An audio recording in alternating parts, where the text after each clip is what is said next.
Magandang araw, ako po si JM De Jesus para sa Pasada Balita ngayong alas 12. Patuloy na pinaghahanap ng mga otoridad ang sospek sa pagpatay sa isang 25 anyo sa babae sa lungsod. Nag-alok na ng 50,000 pesos na pabuya si Pampanga 1st District Representative Carmelo Pogi Lazatin Jr. para sa sino mang makapagbibigay ng impormasyon ukol sa pumaslang kay Chini May Rosete. Batay sa Facebook post ni Kong Pogi, natagpuan ang bangkay ng lash and nail technician sa loob ng kanyang bahay sa Barangay Lourdes Sur East nitong Biyernes, July 4.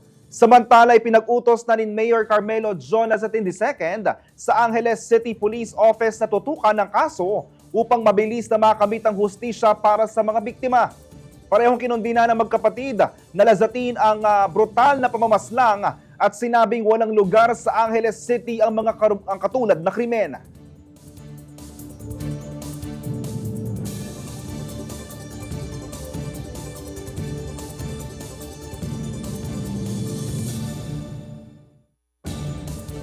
Samantala, naglabas ng abiso ang Pag-asa na paghandaan ang pag-ulan sa ilang lalawigan ng Central Luzon.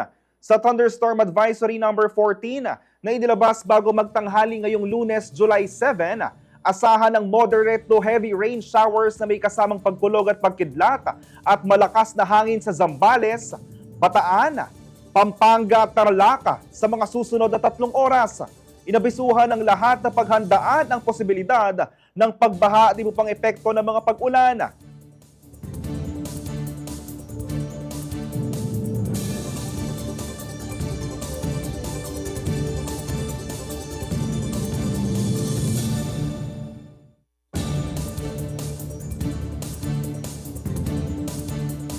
Abangan ang iba pang mga balita sa CLTV 36 News mamayang alas 2 ng hapon. Ako po si JM De Jesus, magandang araw po.